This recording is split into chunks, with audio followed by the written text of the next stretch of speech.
Nagkikrave sa pizza pero wala ka namang oven, naku, walang problema yan. Pwede tayo makapagluto ng napakasarap at napaka-healthy pizza. Gamit lamang yung ating kawali. Kaya naman tara, let's go!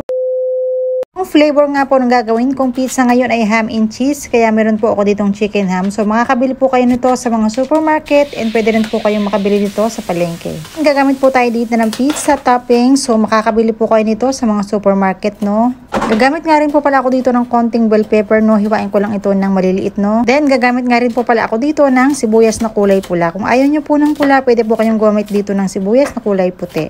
Meron po ako ditong pinainit na kawali. Naglagay po ako dito ng konting mantika and bali ipiprito ko po muna ng bahagya itong mga chicken ham, no?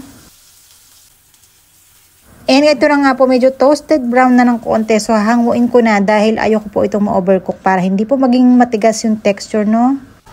Palalamigin ko lang po itong saglit itong chicken ham. Pagkatapos po ay hihiwain ko ito ng maliliit, no? Ito na, nahiwa ko na po lahat.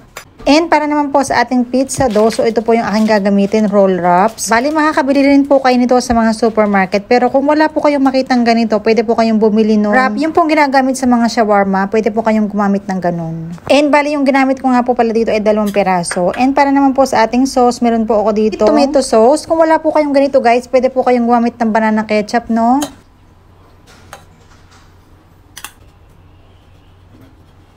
Ayan, gagamit nga rin po pala ako dito ng cheddar cheese, no? Damihan natin, mas marami, mas masarap, no?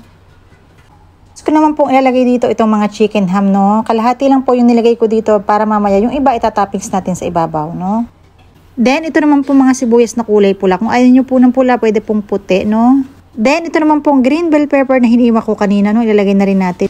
Ayan, ilalagay ko na nga rin po pala dito yung mga pizza toppings, no? Bali, makakabili rin po kayo ng mga ganito sa mga supermarket. And bago ko nga po pala makalimutan, bali yung kalan ko po dito ay hindi ko pa nabuksan, no? Mamaya na lang po kapag nailagay ko na lahat ng mga sangkap dito, no?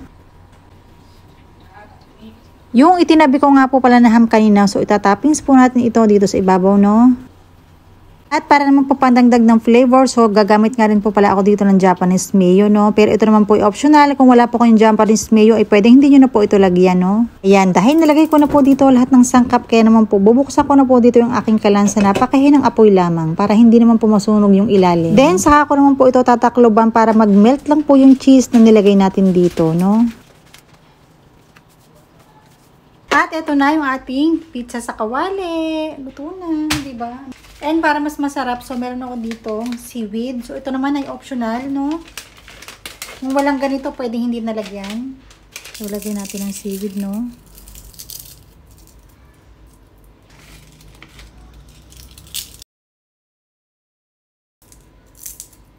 Ayan.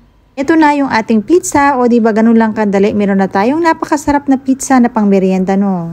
Itong flavor po na ginawa ko is ham and cheese, pero pwede naman po kayong gumawa ng kahit anong flavor ng pizza na gusto ninyo, no?